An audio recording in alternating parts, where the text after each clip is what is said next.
highly unprecedented, and nobody could have imagined that world could be faced of this kind of pandemic.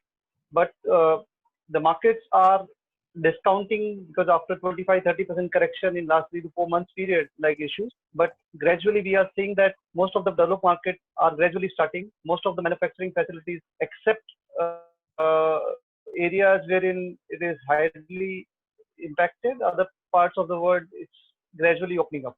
So we believe that this particular issue may last few couple of months or slightly more than that, but it will come to an end, because any kind of disruption may impact world economy for few months here or there, but gradually we will try to come up and we will overcome this kind of scenario.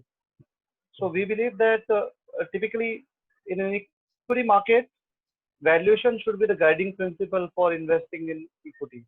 And after 20-30% correction, currently broad market index Nifty is trading at below historic average valuation, both Mm-hmm. in terms of price to earnings and price to book value multiples.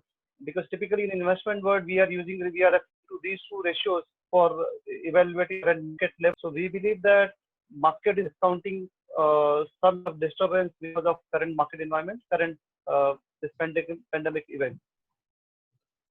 So we believe that we will soon overcome this particular situation. That's good to hear, Shravan. Really, I mean, music to ears in terms of what we're hearing all around. So tell me a little bit more about the financial package that has been announced by the finance minister. Will that what does it mean for retail investors who are actually looking to participate in equity markets, both from their own day-to-day life plus from the investment universe as well?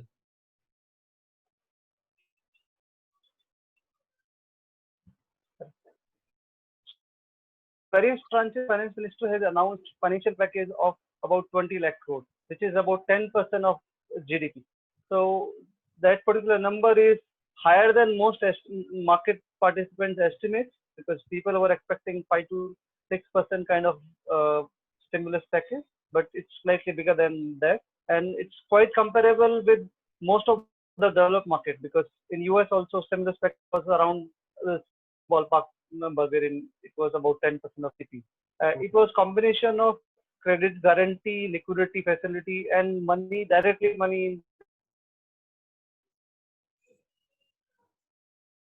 the hands of the poor people. So we believe that this particular financial package will help us overcome the situation much faster as compared to what it could have been impacted. So for example, liquidity support and credit guarantee will help businesses or enterprises to kickstart their businesses, which was impacted because of they were facing working capital challenges and banks were not ready to lend money to them. And Mm-hmm. and what will come in the sense, we would be able to deal with current situation much faster than what we were expecting before. Fair enough, Shravan. Thanks for this. So your voice is slightly cracking. I'm losing you in between, but that could be my internet connection or could be yours. But anyways, we can just continue with some of the other topics of discussion for Hello, today. Yeah, Shravan, can you hear hello. me? Am I audible? Yeah, yeah, we can hear you. So jumping on to exchange traded funds, Shravan, what's really your outlook on that? How do you think the market is going to behave from here on?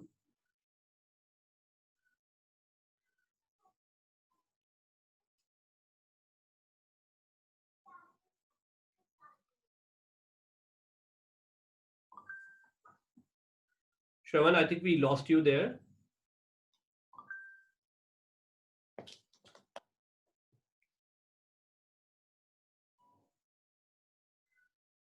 Hello, Shravan.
Shravan, hi, can you hear us now?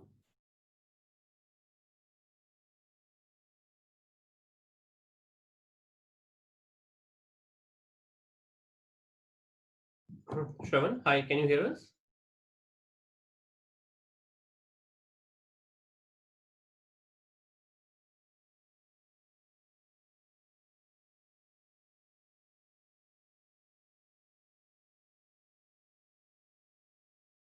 Hello?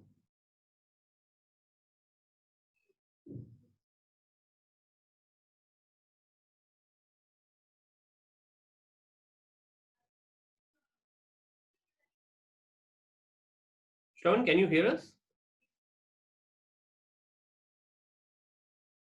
Hi, we can't hear you, Shravan, at all.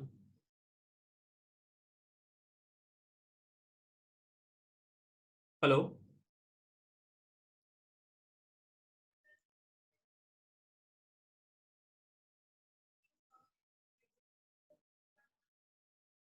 Shravan?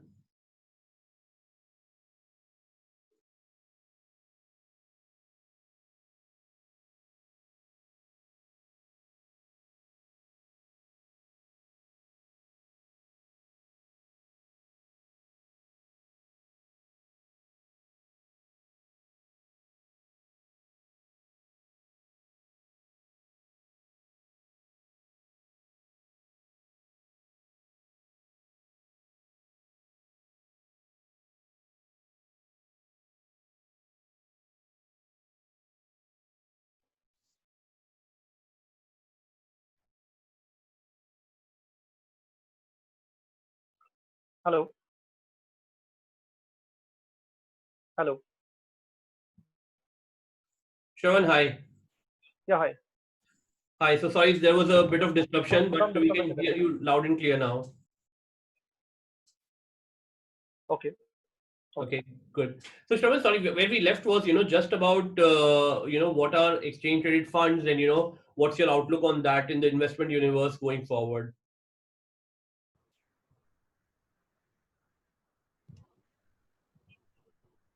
I can't hear you. Okay, sorry. So it's specifically around exchange traded funds and, what's your outlook for ETFs, going forward?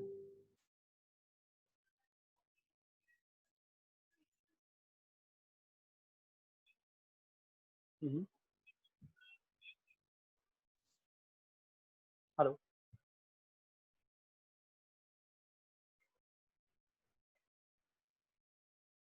Am I audible? So, Yes, we can hear so you. in India, yeah. So in India, ETF and index fund, the passive industry, passive, especially equity industry, is at very nascent stage. So 5 years back, share of passive funds in overall equity mutual fund industry was just 2.5%, and now it has increased to 20%. So 20% of equity mutual fund, and size of ETF and index fund has grown from 5-6,000 crore 5 years back to about 1.7 lakh crore now. So it's almost 18 to 20 times increase in AUM in last 5 years as compared to just doubling of equity mutual fund AUM.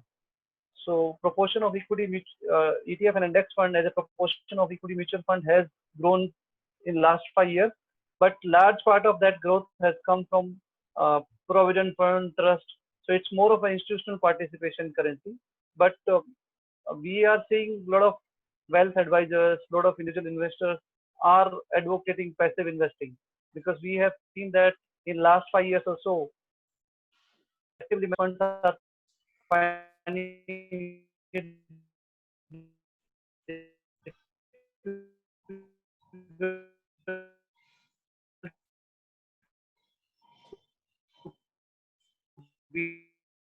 beat the benchmark.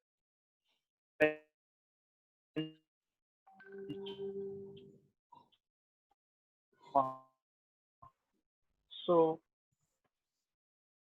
No, hello. Shravan, we lost you again. For your a little bit, your voice was cracking, so I couldn't hear you at all.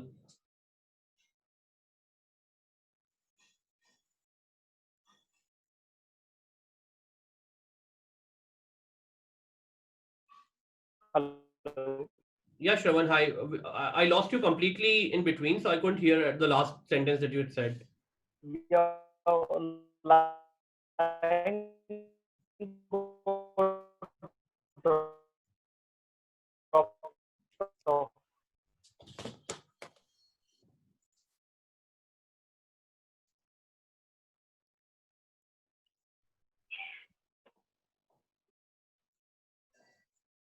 Hello. Hello. Yeah, Shravan, I can hear you. Can you hear me? Yeah, I can hear you now. There's a lot of disturbance. I'm Yeah, I sorry think for that. internet is very patchy today, so I don't know whether it's at my end or your end, but we lost you in between. But let's switch off the video and then maybe you can talk while switching off the Hello. video, and then we can hear you properly maybe.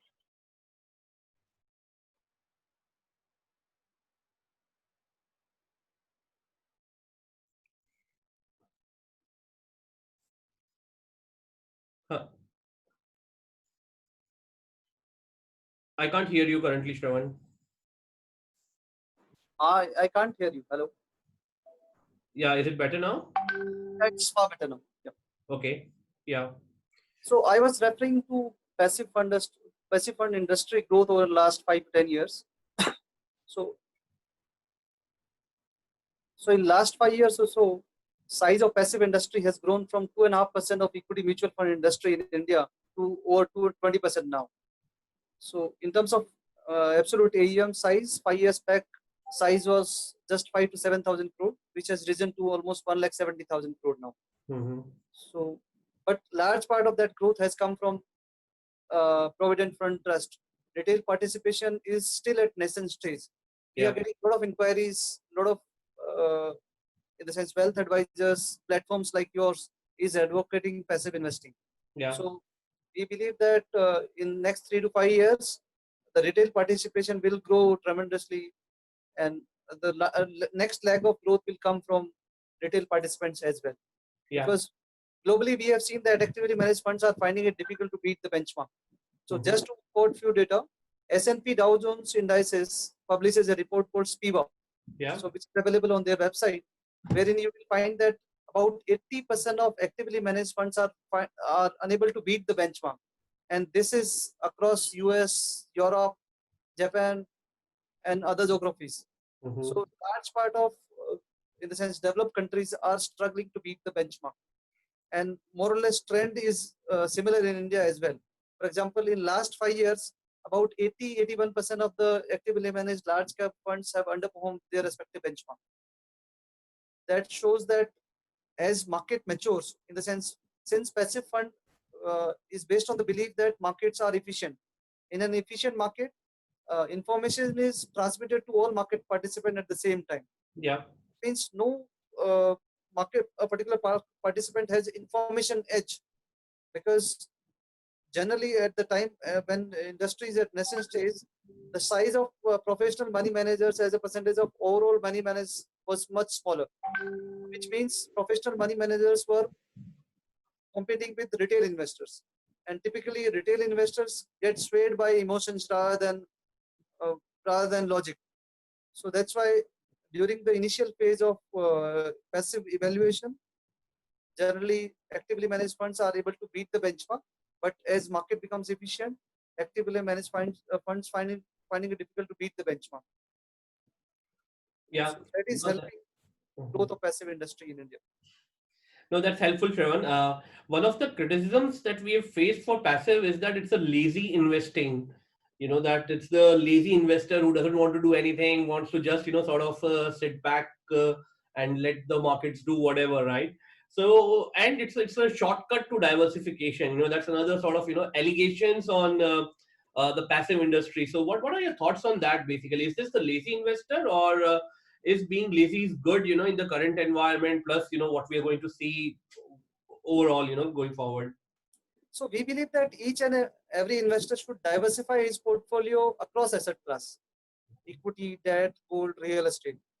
And within those particular asset classes, one should choose vehicles of investment which are most appropriate to him, Mhm. right? Passive investing is basically you will generate average return, or Mhm. your return will be equal to all the market participant in the industry. And that you are achieving by paying very small fee of say 10 to 20 basis point as compared to 2% fee that you pay for actively managed fund. Yeah. So generally any person, he should try to excel on his own field. For example, a doctor should focus on his own profession, teacher should focus on teaching, because that's his or her core competence. If he tries to beat the market by managing money on his own, or trying to invest money in some exotic products which he or she doesn't know how to function, Mhm. so one should invest in any vehicle which investor also understand. Yeah. So generally whenever we go to market, we evaluate all the stuff, but Yeah. generally we buy stuff which we are comfortable with. We are aware what we are buying. So if you are investing in index fund, you know what is Nifty. Nifty tracks the behavior of 50 largest stocks on the traded on NSE. So you know what you are buying. Yeah. That's why we believe that most of the time simple solutions are far better. Mhm. And what is this? Another point that concerns that we always receive is, ETFs valuing it on fundamental is not possible. It works more on technical and more on market-driven sentiments and so on. But valuing a stock, is probably much more easier because you can value it on a fundamental basis. But how about ETFs? How does the valuation of ETF work essentially? So what do you mean by valuation? I mean, the idea that, probably stock picking has much more science involved versus ETFs, which is again the lazy way of, sort of investing and so on, So that's the, again, extension of that particular concern that investors have. So we believe that one should invest in passive funds, uh, segment of the market which is efficient. So for example, currently we believe that large cap segment of the market is very efficient, Mm-hmm. because large part of volume is happening in large cap. So top 100 companies comprise about 70% of market, all the listed companies market cap. And Mm-hmm. in terms of market volume also, large part of volume happens in these 100 stocks. So whenever market is efficient, which means information is transmitted to all the market participants at the same time, no particular investor has edge because of information arbitrage that he is enjoying. So which means that in an efficient market, it's very difficult to generate alpha by allocating money to a particular stock or a particular sector.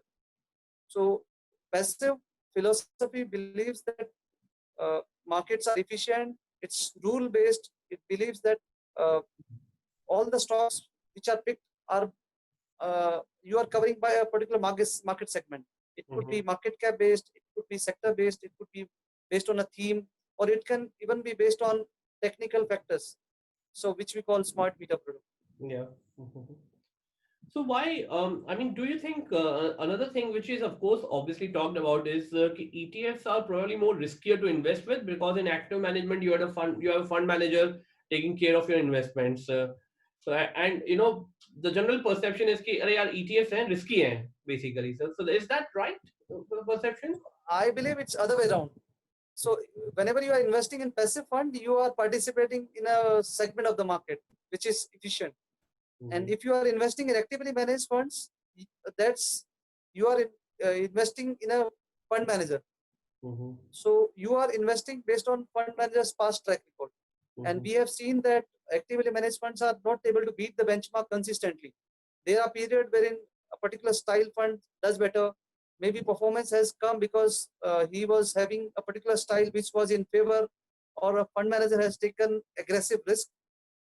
So a person who understands the nuance of equity investing, and so we believe that passive should be core part of your portfolio to achieve overall market return.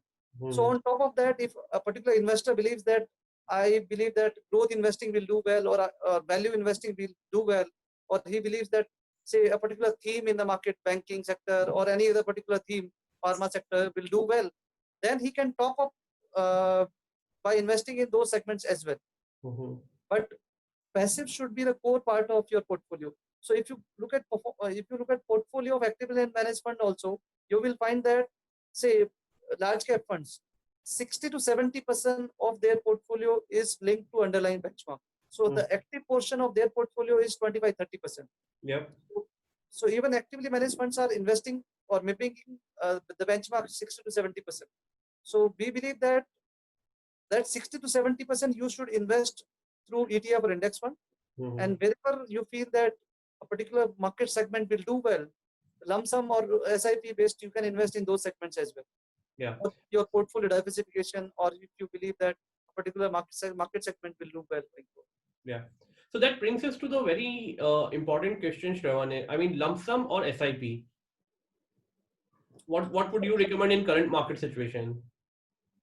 So we believe that on ongoing basis, investors should use SIP route. So as investor should follow his or her asset allocation, and within that asset allocation, he should continuously invest in the market to get the benefit of rupee averaging. So if you are choosing to invest through SIP route, then you are capturing each part of the market. So for example, if an investor has invested if you're investing lump sum and if you have invested when market was at peak, so you may have bad experience if you would have invested at peak of the market. So we believe that if you are taking SIP route, you are capturing all part of market cycle. And generally, typically market goes through 6 to 8 years market cycle. So if your time horizon is 6 to 8 years, which means more or less you will achieve overall market return. So, and on top of that, we believe that valuation should be the guiding principle for investment in equities. So whenever markets are trading at attractive valuation, one can top up by investing lump sum on top of SIP as well. But we have felt that whenever markets are, investor behavior is such that whenever markets are doing well, last 1, 3, 5 year returns are far better. So mutual fund industry is getting more money at that point rather than whenever markets are weak. While actually you should do reverse. So you should be greedy when others are fearful. And you should be very cautious when everybody feels that long-term growth outlook is good and market is more or less pricing that, but you should do reverse than most participants are doing. Because if you are following that approach, then your returns will be far better than average investors. Fair enough. That's a good point, Shravan. But how do you choose between index funds and ETFs? So I think another question which is there is it's fairly similar instruments. If I'm a retail investor, why would I bother so much about going into nuances of exchange traded funds while there are index funds which are cheaper options? So similar cost options, let's say, versus similar or more benefit of sort of ease of execution and everything. So what's the difference between ETF and index funds? There's such a fine line, but help us understand again, what exactly does it mean? So, so we believe that there are a lot of similarities in ETF and index fund. Only difference being the way you are investing. So, as a portfolio manager, whether I'm managing ETF or index fund, my job is more or less similar to mimic the portfolio with the benchmark, which means my holdings are is in line with the benchmark. I'm holding each and every security which is part of the benchmark and in the same proportion. So ideally, I'm not taking any sector call either in index fund or ETF. So only major difference in ETF and index fund is the way you are investing. So in case of ETF, you can take advantage of intraday market movement. So if you feel that current in the morning market is good, and so if you want to capture that, you can invest that. Apart from that, I don't see any difference in ETF and index fund. From the overall cost of ownership perspective, there is hardly 5 to 7 basis point difference, 5 to 7 basis, which is 0.07, 0.05%, which is negligible. So from overall cost of ownership perspective, both are very similar. Only difference being the way you are investing. So for example, if an investor is having demat account and trading account, he can choose to invest through ETF. And if he is investing in other mutual fund product, he should invest in index fund, because investment in index fund is very similar to investment in any other mutual fund schemes. Yeah.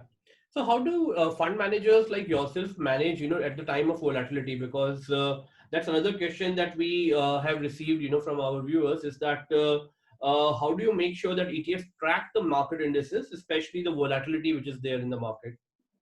Right. So there are two parts to it. As a fund manager, my job is to mimic portfolio with the benchmark.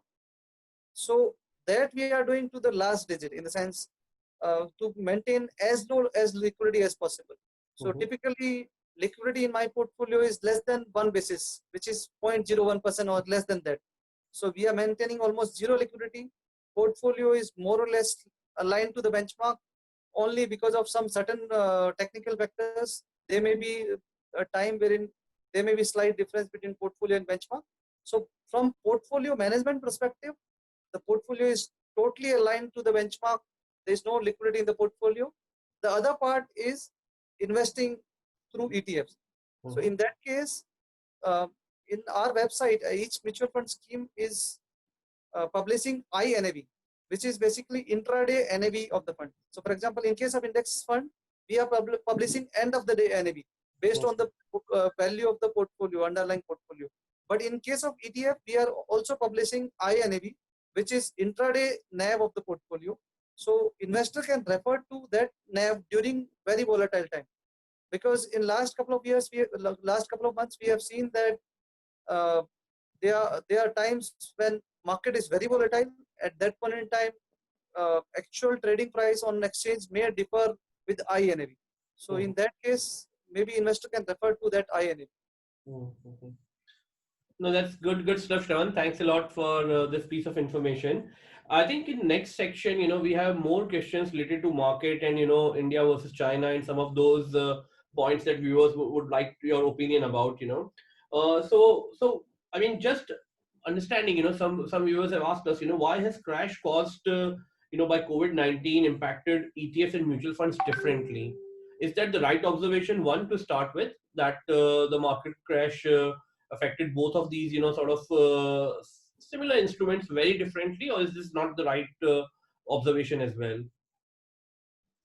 So ETF and index fund, the impact on NAV would be more or less similar to fall in the benchmark. For example, if you have invested in Nifty-based Nifty 50 ETF or Nifty index fund, in that case, if market has corrected 25%, more or less your NAV will also correct 25%. There may be 5 to 10 basis point here and there gap because of tracking error and because of the total I cost. think the question is specifically for index funds and ETFs versus mutual funds. Right. So in case of index fund, in case of actively managed funds, because some portion of the portfolio is not entirely linked to the benchmark. So it depends on the style of the portfolio, how much cash if that particular portfolio is holding. So they may be, so for example, if market has corrected 25%, actively managed equity funds could have corrected 20 to 30%. So range could be 5% more. I'm saying 90% of the time, range could be 5% here or there. But in the case of ETF or index fund, the gap would be not more than 5 to 10 basis points. Yeah. And the next question is about India versus China, debate really. So this is where some viewers have asked us, that, will India replace China in terms of manufacturing, one to start with, and will that affect our growth prospects as well going forward? So China is one of the largest supplier of goods to almost all the countries in the world. And large part of global supply chain is linked to China. And China has emerged as a factory of the world in last 2 to 3 decades. And in last, say, couple of years, the pollution control levels. So China has taken stringent action against pollution violation in their country, because they have observed that because of large scale manufacturing, their pollution levels have increased. So they have started cutting production of polluting units in last couple of years. On top of that, US-China trade war has also impacted uh, some bit of diversification of global manufacturers away from China.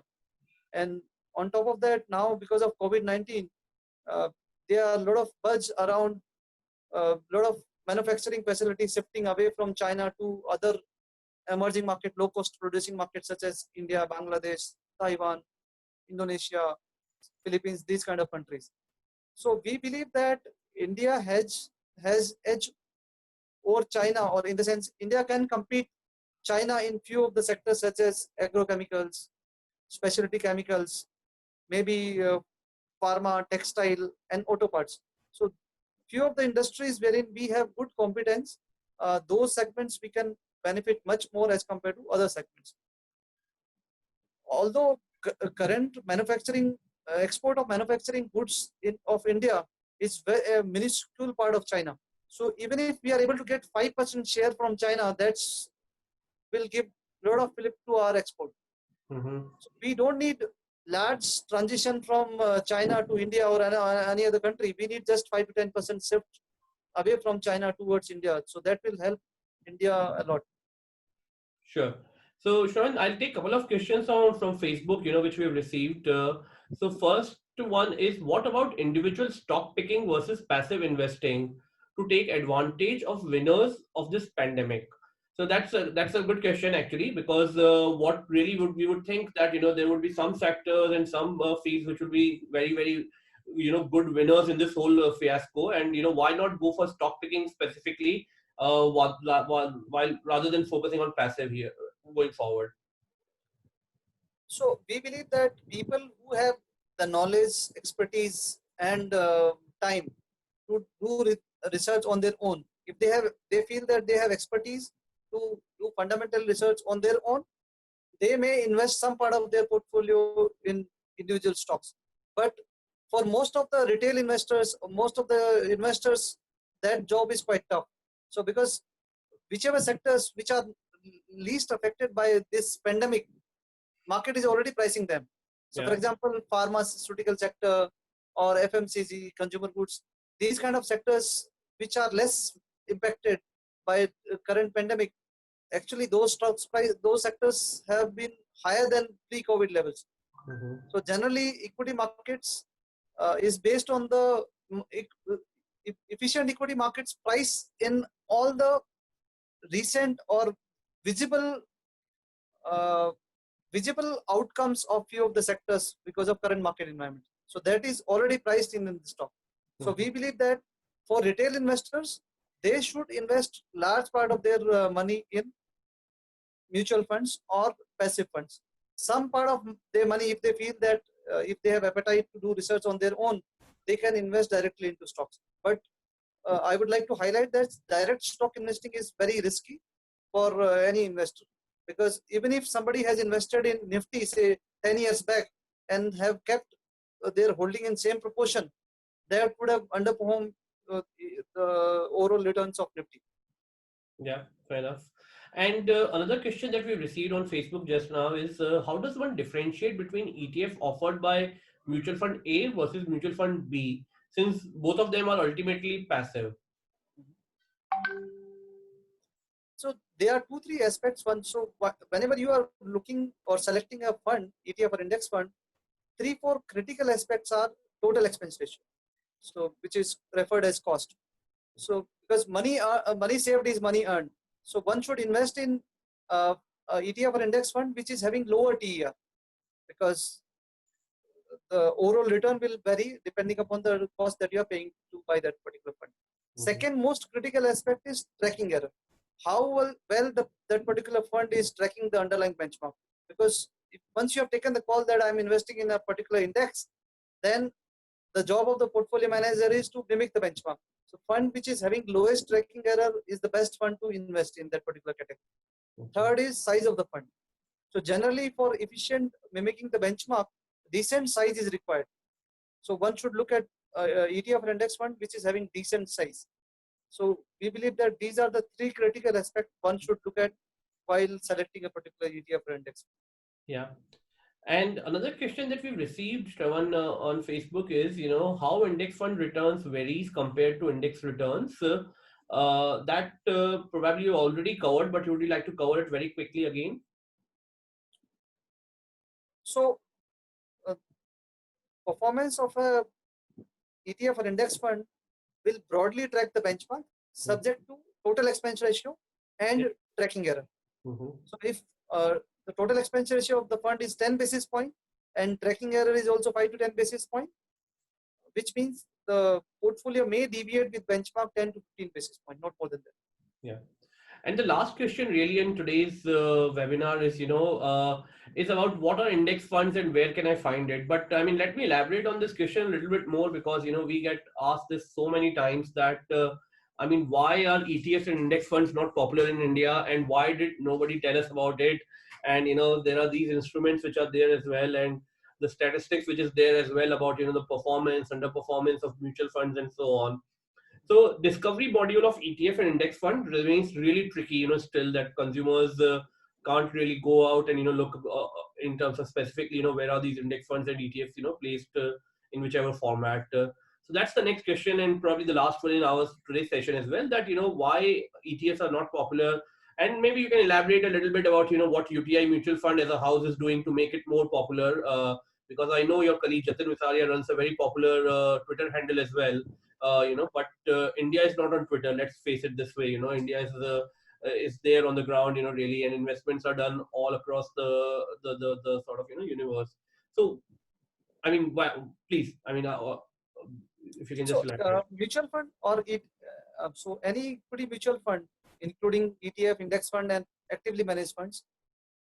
In India, it's a push product in the sense mutual fund industry or market participants have to push these products to end investor. Yeah. So the role of intermediary, which is investment advisor, distributor, is very critical in this. And because of in ETF or index fund, we directly moved from 75, 80 or 100 basis point TER, which is total cost, to 10, 15 basis point TER. So which means the ability of AMC to pay to distributor or investment advisor is very low, as against actively managed funds wherein TER is 1.5%, 2%. So which means that the market participants who are putting a lot of efforts to market these funds to end consumer or end investor, they are getting their due share. So we believe that, so for example, TER, globally TER is of even 100 times size of our fund. It's much higher than the way that we are managing currently. So for example, our Nifty index fund direct plan TER is just 10 basis points. Yeah. So all the costs are borne by the fund. So in the sense, management fee is even very small portion of that 10 basis point. While globally, average TER of ETF and index fund is hovering between 30 to 50 basis point. So we directly moved from almost 75 to 100 basis point TER to suddenly to 10 basis point because of investment by PF Trust. And in the sense, that is the main reason why we are not able to push very hard these kind of products to retail investors. Yeah. But that could be just one of the new normal that we are going to look, clearly costs are going to be much, much more important, than earlier. Of course, it was very important for our sort of retail investors in India specifically. But what is UTI Mutual Fund doing to popularize it? What are the new products that you are planning, and which way you think market needs more products, market needs more depth? I don't know. Market needs more awareness. Whichever ways you think that the market is going to evolve from here. What are you guys specifically doing about it? So currently we are having 6 products under ETF index fund platform, and we are evaluating more products as well. And in the sense, apart from that, we are creating a lot of awareness through using digital platform, and in the sense we have almost 200 branches all across India. So by using that physical footprint, we are trying to aggressively market benefits of ETF and index funds to end consumer.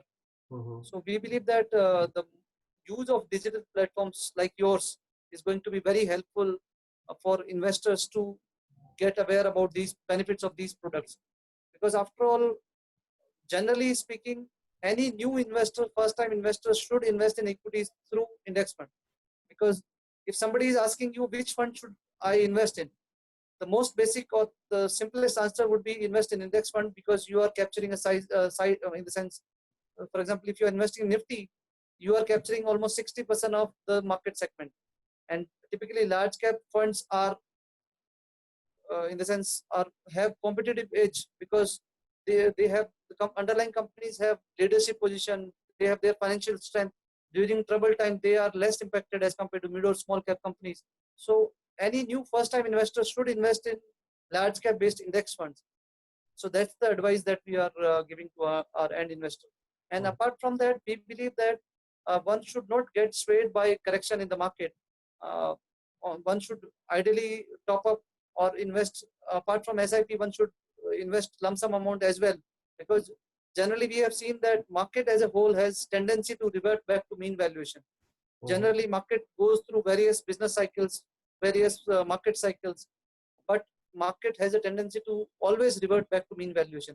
So and investors should not get swayed by past bigger performance, and should invest in the market from longer term perspective. Because we have seen that Nifty total return index in last say 10 years, even after 25-30% correction in the market, has delivered almost 8% in the last 10 years.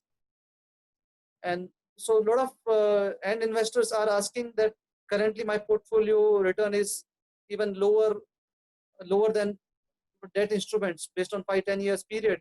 But we believe that ideally one should not evaluate portfolio based on end to end period. One should either evaluate based on 5-year rolling performance. And if you see that, if you evaluate Nifty performance on 5-year rolling performance basis, we have felt that 84% of the time market has delivered more than 10% annualized return, which is almost 1.5-2 times debt return. So one should evaluate performance of equity products on rolling basis rather than point to point. Because if you are evaluating the performance on point to point, and whenever you are evaluating when market is at bottom point, that time obviously performance will look weaker. So one should, rather than reducing or stopping SIP, one should increase SIP or invest more during these times. That's the advice that we are giving to our customers. That's super helpful, Shravan. Thanks a lot for your time, and we gained a lot from your experience and your sort of insights into the investment world. Thanks for taking time out and talking to Tavaga sort of viewers today, and wish you all the very best, and we'll connect again. Thank you very much. Thank you. Uh, Thank you.